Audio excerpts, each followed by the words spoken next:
Bismillahirrahmanirrahim. Assalamualaikum warahmatullahi wabarakatuh. Waalaikumsalam warahmatullahi wabarakatuh. Para pemirsa yang budiman dimanapun Anda berada, semoga kita selalu berada dalam lindungan Allah Subhanahu wa Ta'ala. Oke, kembali lagi bersama kita di Podcast Santri TV Darun Najah 14. Mari ngopi, mari menginspirasi. Alhamdulillah, di siang yang berbahagia ini telah hadir bersama kita seorang narasumber yang sangat luar biasa, seorang doktor, beliau juga seorang hafidz Quran 30 juz. Saya saja ngapal Quran aja susah gitu. Ya, gimana kedepannya nanti kita sharing-sharing sama beliau, kita ngobrol-ngobrol tentang bagaimana sih cara kita ngafal Quran yang baik dan benar. Gimana sih agar hafalan Quran kita itu lekat, ya. Langsung saja telah hadir bersama kita Al-Ustadz Dr. Arif Wardani. Assalamualaikum Ustadz. Waalaikumsalam warahmatullahi wabarakatuh. Gimana Ustadz kabar antum hari ini? Alhamdulillah sehat walafiat. Antum apa kabar juga nih? Alhamdulillah. Kullu nabil khair Ustadz. Ustadz, antum ngelihat perbedaan antara Darun Najah 14 yang zaman dulu ketika antum pertama kali ke sini dan sekarang bagaimana Ustadz perubahannya? Dulu saya ke sini tahun 2011. Ya, jadi waktu itu memang ke depan sini masih kebun. Gitu. Masih kebun. Masya Allah. Kemudian bangunan baru ada 2, yang itu yang kesini. Yang di aja. Mekah ya, yang letter L ya. Aja. Jadi ketika itu Ustaz Fajar di situ, Ustaz Abu Nazar, ya, dan musola masih di ruang kelas nggak salah. Masih ruang kelas. Ya. Ya. Tapi masya Allah sekarang 9 tahun nih baru. 10 tahun. 10 tahun ya. Sudah sawarsa. Ya, jadi setelah 9 tahun saya kan 2011, sekarang 2020 ini masya Allah nih ada stadionnya dan masya Allah makin berkembang ya, makin berkah ya insya Allah. Alhamdulillah makin semarak kita. Masya Allah. Alhamdulillah. Terus menilik dari saya kemarin baca-baca juga sebelum acara podcast ini, baca-baca tentang biografi antum. Ternyata yang bikin saya kaget itu pertama itu antum S1-nya di Al-Azhar Kairo, kemudian S2-nya di Unpad, kemudian S3-nya di Amerika saja. Yang terbuka. Oh, ya, dan yang sebenarnya yang paling saya bikin kaget itu antum itu ternyata produk asli Darun Najah, alumni dari Darun Najah sendiri. Ya, alhamdulillah. Terus dari itu semua antum itu mulai ngapal dari kapan kira-kira? Ya, baik, alhamdulillah ini yang buat saya bangga ya.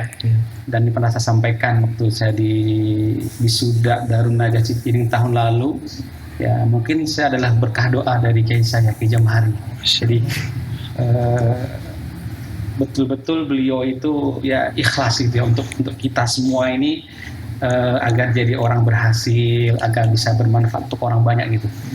Jadi ketika itu memang pertama kita ada program tahfiz. Jadi guru-guru kami, alumni yang senior itu angkatan 1, 2, 3 beliau kirim ya, beliau kaderkan di Sulawesi. Kemudian setelah pulang membuka lembaga tahfiz Quran dan alhamdulillah saya termasuk angkatan pertama dan bisa selesai di tahun 2000 dan di wisuda itu perdana 2001.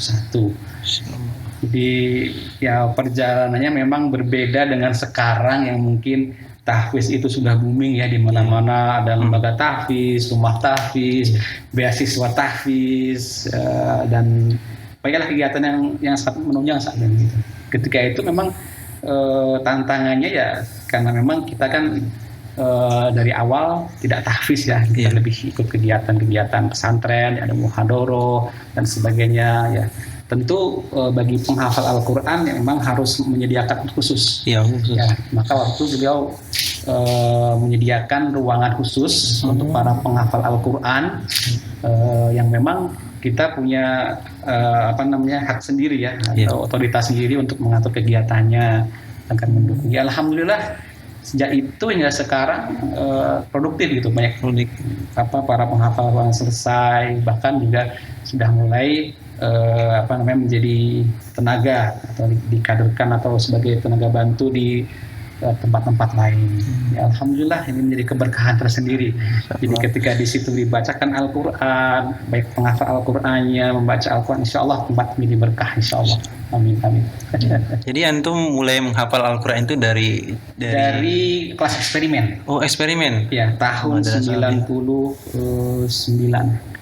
Jadi itu mulai menghafal Al-Quran, kemudian selesai September tahun 2000. Jadi sekitar 15 bulan. 30 juz itu. 11 tahun ya, 18 bulan. 18 bulan. Ya. 30 juz. Ya, alhamdulillah di tengah kesibukan di pesantren, karena kita juga anak kader Ashabun Najah, kemudian kita ada tugas-tugas amalia untuk pesantren. Ya. Alhamdulillah Allah masih mudahkan untuk bisa menghafal Al-Quran. Ada kiat-kiat tertentu nggak? Misalkan kita kan sama-sama pondok modern gitu. Kegiatan kita nih banyak, ada pramuka, malamnya ini. Pokoknya setiap waktu itu pasti ada acara. Ada waktu tertentu nggak, Sat, yang antum sempetin buat murojaah atau buat apa? Memang selalu mengusahakan gitu ya. Jadi ketika jam 10 kan biasanya sudah istirahat penuhnya. Tapi kita mohon izin, kita masih bisa mengaji, tentu dengan tidak suara ngelantang gitu ya. Kita masih bisa ngaji sampai jam 11. Kemudian tentunya ya bagi penghafal Al-Quran itu harus mau bangun pagi. Ya. Jadi kalau santri yang lain dibangunkan pukul misalnya 4, setengah 4, kita ya jam 3 sudah harus bangun. Dan di tahfiz itu memang kita dulu ada sholat malam berjamaah. Jadi yang menurut saya termasuk amalan utama ya bagi penghafal Al-Quran itu adalah berjamaah. Qiyamul Lail. Ini sangat mungkin perlu ditingkatkan ya, kurang ini kalau penghafal Al-Quran tapi dia tidak mau Qiyamul Lail.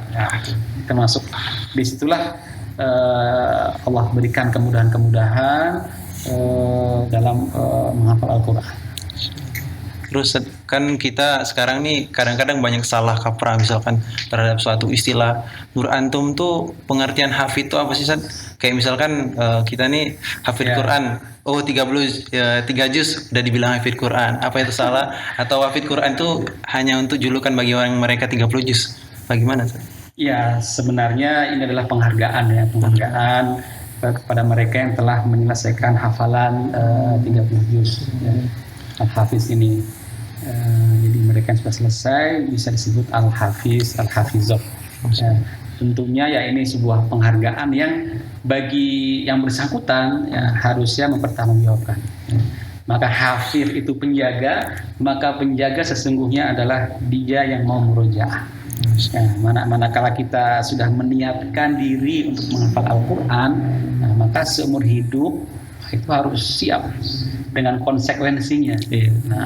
Karena hifdzul Quran, murojaatuhu, menghafal Al-Quran itu adalah murojaahnya. Jadi disebut hafidz kalau dia selagi dia masih memurojaah. Gitu. Ya, hafidz kan penjaga. Ya. Jadi hafidz Quran itu julukan bagi mereka yang mau menjaga hafalan mereka. Ya, betul, seperti itu. Ya, tentu ini adalah proses yang kita perlu terus berdoa, mohon sama Allah SWT agar dimudahkan, diistiqomahkan, mendapatkan lingkungan yang baik.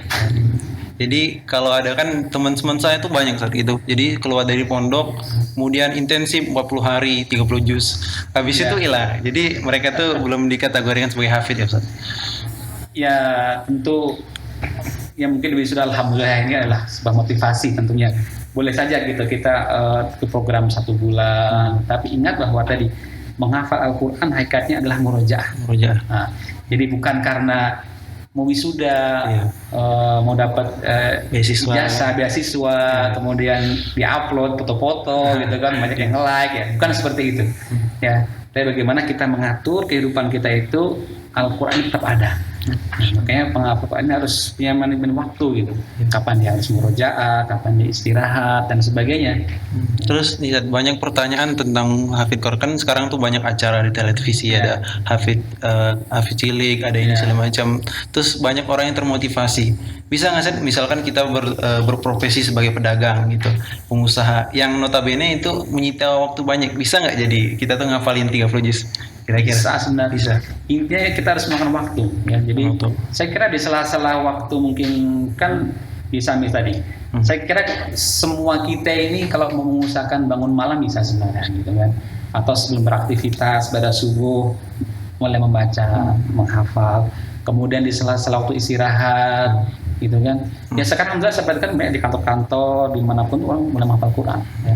Jadi di sela-sela waktu istirahat siang, waktu makan, ya sempatkan bareng 10 menit itu bisa. Yang penting tadi terprogram, kemudian dia harus punya guru.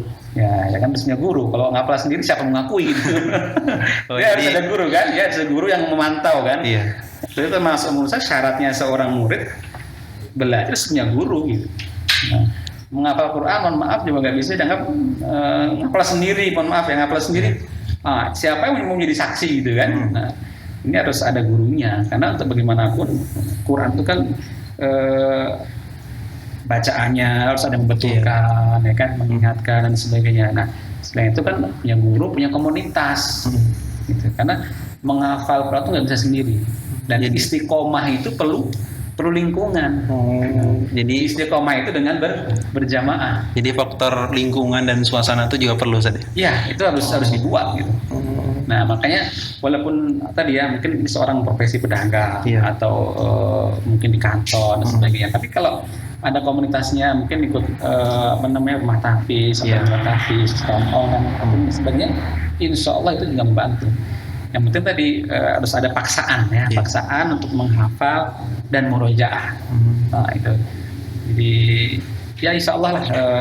Saya senang juga hari ini mungkin booming ya di mana-mana, sudah mulai banyak yang menghafal Al-Quran dan insya Allah akan banyak para hafiz Al-Quran yang memang tadi semakin berpacu lah ya, fastabiqul khairat insya Allah. Terus banyak dari kita ini yang kadang-kadang nih, saya juga pernah tuh terdetik niat sepertinya. Udahlah, saya nggak mau ngapalin Quran. Saya dengar mau jadi TNI gitu, mau jadi Polri itu gampang katanya, 3 juz langsung lulus gitu. Banyak yang orang-orang tuh kadang kayak gitu, Ustaz. Bahkan saya terdetik nilai kayak gitu.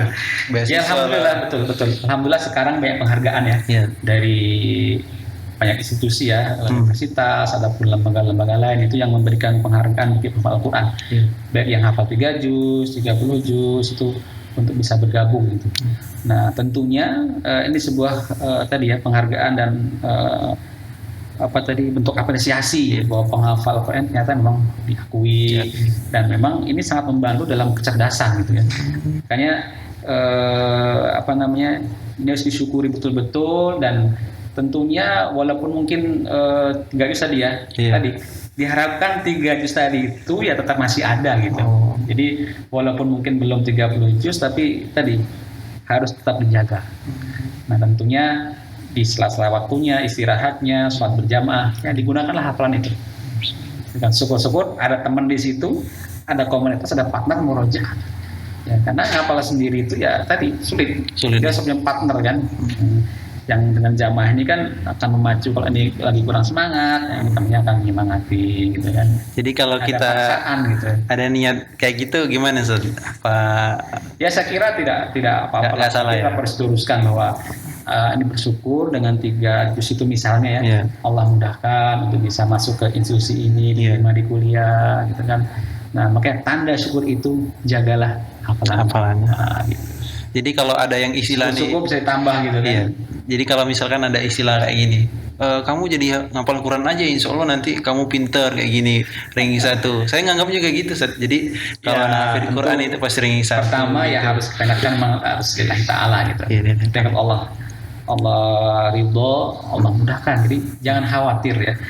Bagi penghafal Al-Quran itu insya Allah disediakan kemudahan. Jadi setiap ini kan berpahala, mendatangkan kemudahan, keberkahan. Jadi jangan takut gitu. Ya alhamdulillah saya pribadi bisa ke Mesir, beasiswa juga. Ya mungkin rasakan lah berkah dari Al-Quran ya. Dan juga bisa bersilaturahmi ke sini. Ini kan juga karena Al-Quran. Jadi dengan Al-Quran kita silaturahim ya. Banyak saudara dan ya kemudahan lah insya Allah ya, pasti insya Allah harus yakin ya. Itu terus kan itu kan kayak kita kan udah habis ngapal Quran jadi banyak keberkahan. Terus apa sih jadi kita nih kan kita nih orang awam nih kayak saya, teman-teman juga nih ada niatan pengen baca Quran. Apa sih metode yang bagus buat kita nih para guru atau yang udah istilah katanya 20 tahun ke atas nih. Kayaknya tuh udah susah gitu, Ustaz. Saya ngebayanginnya gitu susah ngapalin Iya. Quran itu. Ya memang tidak harus semua harus menjadi penghafal Quran juga, tidak. Ya, setidaknya itu setiap keluarga Muslim atau orang Muslim itu setiap hari harus membaca Al-Quran. Ya, dan juga yang dipesankan oleh guru-guru saya di Al-Azhar. Ya. Saya ingat mantan rektor Profesor Dr. Ahmad Marhashim, beliau mengatakan kalian jangan hilang keberkahan dari Al-Quran. Kita baca Al-Quran walaupun setengah halaman. Nah, gitu. Ini menurut saya seperti itu. Jadi jangan sampai Al-Quran yang dipajang aja, taruh di apa itu di rak-rak, diselipin di atas rumah gitu kan. Pelit itu pedoman hidup kita, pemilik kita gitu kan. Ya ibarat kata kalau kita di jalan raya aja ada aturan begini harus pakai helm, pakai ini. Kalau masuk kantor ini harus begini harus rapi, ada ini. Nah sekarang ada prokes kan, kalau mau naik pesawat ada harus pakai masker dan segala macam. Dan ini menurut saya ya manusia pun kita sebagai umat Islam harus juga Al-Quran sebagai pedoman ya. Kita pelajari gitu. Ya. Kemudian kita baca juga karena membacanya pun mendapatkan pahala gitu, mendapatkan berkah. Ya. Dari situ kemudian meningkat ya, syukur-syukur bisa menghafalnya minimal ya ini untuk kita yang laki-laki ini kan bisa jadi sholat ya bisa amannya dihafalkan mungkin nanti surat-surat pilihan itu ya, insyaallah pelan-pelan sedikit demi sedikit nanti juga akan ini sendiri ya insyaallah itu perlu komunitas ya komunitas yang saling memacu. Terus Ustaz, jadi ada anggapan dari kita nih kadang-kadang saya tuh pengalaman di pondok, udah jangan ngapal dulu, ntar kalau kamu nggak udah ngapal, nanti kamu tuh pergaulannya udah nggak ini lagi, nanti kamu nggak, mohon maaf nih nggak bisa lihat cewek gitu, nggak boleh sembarangan pergaulan. Itu banyak saya selenting dari teman-teman saya kayak gitu. Gimana Ustaz tanggapan antum? Ya tentu memang tadi ya Al-Quran, seorang yang suka Al-Quran berarti dia juga menjaga diri dia. Ya kalau sesuatu yang tidak bermanfaat ya lebih baik ditinggalkan kan gitu. Ya apa ya itulah biasa seperti itu. Jadi kadang-kadang ada yang menyampaikan ini seperti itu ya. Ala kulihat tadi ya setidaknya tadi kita berusaha lah sama kita gitu. Walaupun tidak harus 30 juz itu ya, tapi paling nggak juz amma hafal ya kan. Nanti kalau di kampung jadi imam ya, itu bisa lah punya ini. Jadi nggak cuma baca Qul Ahad, baca apalagi Qul Rabbina saja gitu, Idza Jaa gitu, tapi ada yang lainnya gitu. Ya tentu ke depan kan seperti itu. Apalagi kita di pesantren itu pasti kan mau nggak mau nanti kan setelah pulang jadi imam, sholat, ya kan. Terus ada yang ngomong seperti ini kadang kepada saya tuh, kamu hafalnya berapa juz gitu katanya, katanya palingan juz amma doang, masih ingat gak atau lupa-lupa, katanya kalau kamu lupa nanti satu ayat kamu lupa tuh pasti dapat azab katanya, benar nggak itu kira-kira gitu? Iya memang ada hadis yang nanti seperti mukanya pempeng hilang gitu ya. Tapi memang tadi ya dari awal ini harus betul-betul kita niatkan ini tidak main-main. Memang saya lihat juga booming ini juga harus dikasih memberikan penyadaran mengapa pekerjaan dia ya. Jadi ya berusahalah apa yang sudah kita punya ini kita merojaah, kita baca semampunya gitu kan. Ya kalau melihat apa ya kan mas sekarang ini kan banyak tadi ya Al-Quran banyak di mana-mana. Tapi mulai meningkat lah, bacaannya bagus, bacaannya, kemudian juga tadi hafalan tadi itu. Jadi memang harus punya komunitas itu. Ya saya kira sudah mulai banyak kalau di masjid di mana itu sudah mulai marak gitu, membuka program tahfiz. Ya mungkin ini salah satu bentuk bagaimana ya remaja ini kan nggak harus jadi idolanya kan idola yang seperti itulah. Jadi menurut saya juga harus mulai orang Islam tahu mendekatkan dengan agama ini ya salah satu dengan kegiatan ini Al-Quran, kemudian mengenal Rasulullah, mengenal para sahabatnya gitu kan. Itu harus didahulukan gitu, bukan mengenal fulana ini sebagai ini gitu kan. Gitu. Yang tentunya kita bisa ambil teladannya. Terus menyimak dari yang motivasi antum tadi yang di acara tadi, itu ada nggak sih kiat-kiat, misalkan nih kita nih kadang orang tuanya pengen nih anaknya pengen jadi hafid cilik, ada kiat tertentu nggak, mungkin dari proses kehamilannya atau dari kecilnya udah sering didengerin murotal, ada kiat-kiat tertentu nggak Ustaz buat calon ibu dan bapak kira-kira? Ya, tentu saya teringat kisahnya Mbak Arwani ya. Jadi orang tua beliau itu memang terbiasa menghatamkan Al-Quran setiap minggunya. Ya, jadi orang tuanya itu sudah terbiasa menghatamkan Al-Quran setiap minggunya. Nah, gitu. Jadi menurut saya dari orang tua itu juga harus mulai menjadi pecinta Al-Quran. Gitu. Jadi orang tua harus ada rasa cinta sama Al-Quran, nanti ditularkan kepada anak. Iya, artinya membentuk lingkungan itu kan dari keluarga. Dari keluarga ya. Jadi kan orang tua harus mau mengaji, mengajari anak-anaknya sendiri mengaji, gitu kan. Dan itulah tanggung jawab orang tua gitu, mengenalkan agama ya pintu pertama dengan membaca Al-Quran, kemudian nanti kan karena membaca Al-Quran ini kan pintu sebenarnya kan. Jadi kalau dia bisa bahasa Arab, mengerti baca Al-Quran, dia akan bagaimana belajar wudhu gitu kan. Kemudian sholat, kalau bacaannya belum tahu, pintunya adalah menghafal huruf itu. Gitu. Nah dari situ kemudian ya saya ini ya sekarang banyak metode sih, saya juga tidak terlalu mengikuti semuanya kan. Ya pada intinya memang dari orang tua itu sudah betul-betul dari diarahkan, itu kan hal yang tidak penting. Dijauhkan gitu. Jadi ya betul-betul diawasi betul gimana anak ini bisa ini menjadi pembawa Al-Quran gitu. Dan lagi betul-betul lingkungan gitu. Saya lihat di Mesir itu dari kecil memang lingkungannya menghafal ya, orang tua itu senang membaca Al-Quran, kemudian ada yang hafal sekian itu. Jadi sudah dibawa oleh orang tuanya gitu. Sebenarnya di Indonesia mungkin maaf belum semuanya. Ya kan, jadi ini membuat lingkungan menghafal Al-Quran, otomatis nanti generasi setelah kita itu akan terbawa oleh generasi sebelumnya. Ini tanggung jawab kita sebagai yang duluan kepada yang belakangan seperti itu. Terus ada pertanyaan lagi saat nih, yang kadang-kadang nih orang-orang di luar pondok nih, yang bukan anak pondok, mereka bilang, alah anak umum itu, saya bukan anak pondok, jadi kayaknya nggak mungkin gitu bisa ngapal Al-Quran. Apakah mustahil seorang yang tidak pernah mengencam pendidikan pondok pesantren dia hafal Quran? Ya banyak saya kira, nggak harus pesantren juga gitu menurut saya. Yang penting punya kemauan ya, dia berdoa sama Allah, ya Allah pantaskan diri saya ini alhamdulillah menjadi penghafal Al-Quran. Dia berdoa saja gitu, jadi nggak harus mengatur pesantren, nggak juga. Saya kira banyak tuh orang-orang yang dari umum, tapi Allah berikan karunia untuk dipahami Al-Quran. Jadi ini adalah istifa ya, Allah memilih. Ya, maka berdoa saja semoga Allah pilih kita untuk bisa menjadi para penghafal Al-Quran itu. Jadi menurut saya nggak ada pemisahan ini santri ini pondok atau enggak. Jadi semua punya kesempatan yang sama, asal punya kemauan dan dia punya guru, punya lingkungan untuk bisa terus murojaah, insya Allah ya bisa menjadi hafiz juga.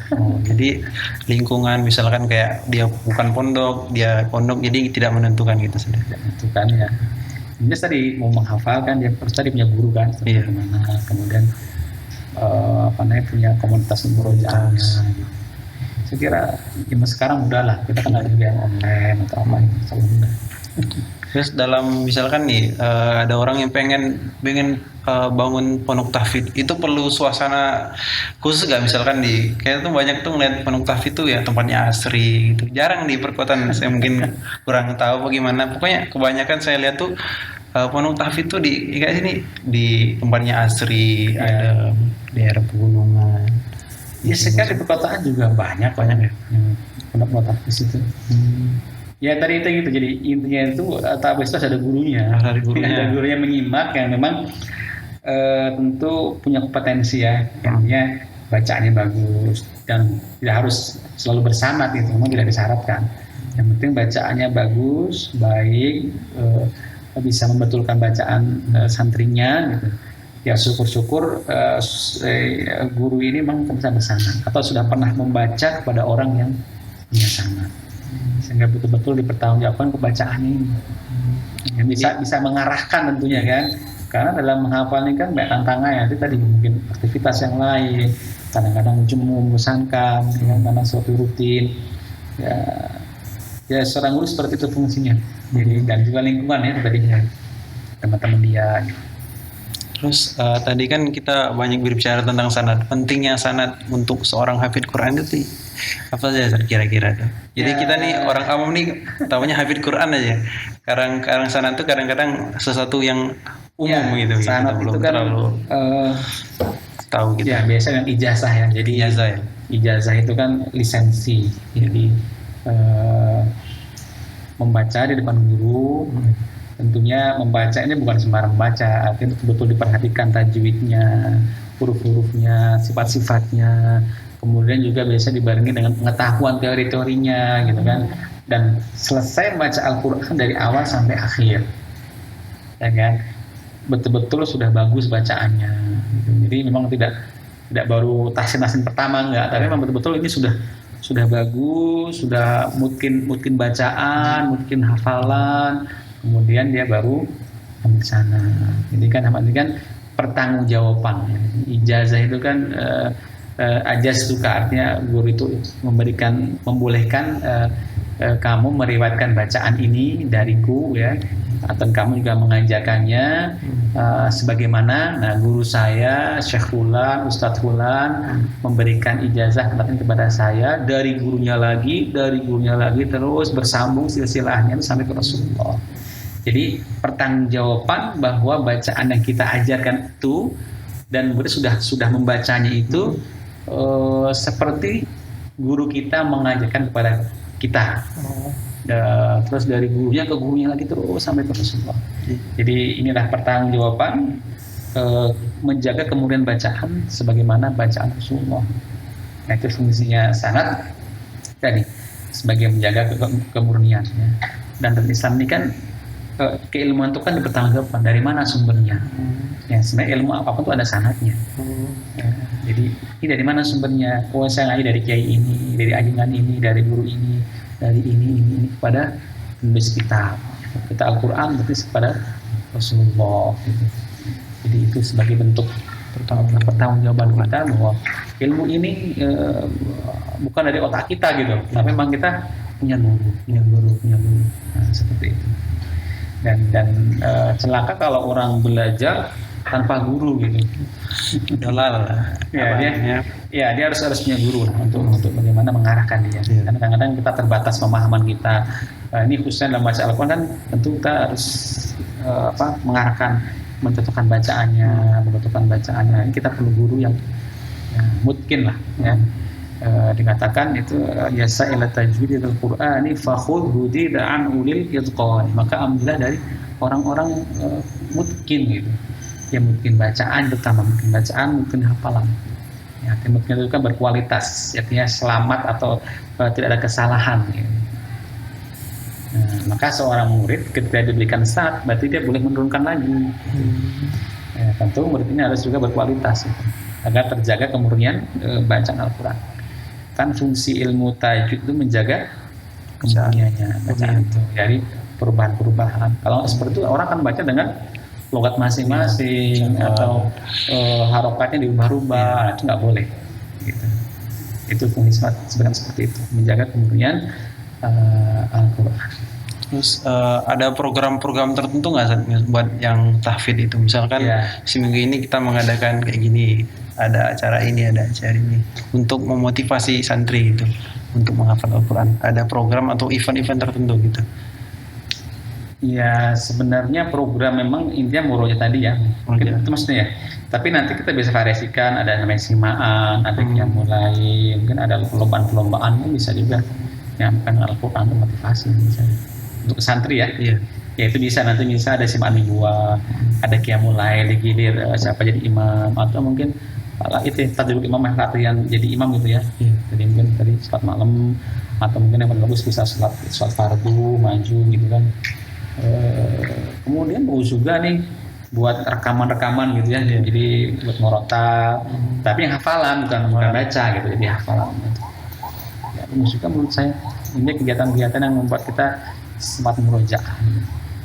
dan mungkin tiap bulan bisa kayak di ranking, ada apa namanya kayak rankingnya gitu ya, mungkin ini sekian gitu. Dan bagus juga bukan penghargaan misalnya kan, yang bulan ini siapa yang terbaik, yang bulan ini siapa teraktif, itu bagus juga untuk memacu semangat lah. Terus pesan antum nih buat kita mungkin yang baru mau hafal Al-Quran, pesan antum gimana gitu? Ya untuk pemula tentunya ya dia dalam menghafal Al-Quran itu harus sabar ya. Harus sabar. Pertama carilah ridho Allah SWT. Niatkan lurus betul-betul. Harus lurus bahwa menghafal ini untuk ridho Allah SWT. Jadi jangan untuk mencari yang lain-lain dulu gitu. Saya itu mengikuti lah ya. Sebenarnya dibilang atau jadi ini dapat beasiswa bisa masuk ke TNI atau bagaimana ya. Tapi utamakan itu ya. Akhirnya kita serahkan kepada Allah, kemanapun Allah akan meletakkan kita, itu Allah ridho kepada kita. Nah, makanya ya untuk kita ini mungkin pertama itu dulu, kemudian cari guru, harusnya guru, kemudian cari komunitas yang baik ya, yang tentunya bisa sama-sama berujaah, bisa tadi ya sedikit katakan belajar bareng dan sebagainya ya. Dan sebenarnya tadi ini tidak terbatas sekarang, jadi pekerjaan inilah pekerjaan seumur hidup. Kita harus punya lingkungan yang bagaimana kita ini tetap semangat seumur hidup ya. Memang tadi saya katakan khairukum man ta'allama al-Qur'an wa 'allamahu gitu kan ya. Belajar Al-Quran ya setelahnya ada kewajiban mengajarkannya. Nah, kalau Dr. Ayman Sweat itu mengatakan ya, zakatnya belajar itu mengajar. Ya. Nah, kadang-kadang kita banyak hal yang Allah berikan kepada kita saat kita mengajar. Ya, kita kadang dulu belum paham mau jadi santri gitu kan, tapi saat itu kita baru paham, baru mendapatkan ilmu itu, paham ketika mengajar. Ya. Terima kasih kepada Ustaz Dr. Arif Wardani telah sharing-sharing bersama kita. Mungkin kedepannya nanti banyak ilmu dari antum yang bisa kita tularkan, bisa antum tularkan kepada para santri, motivasi antum.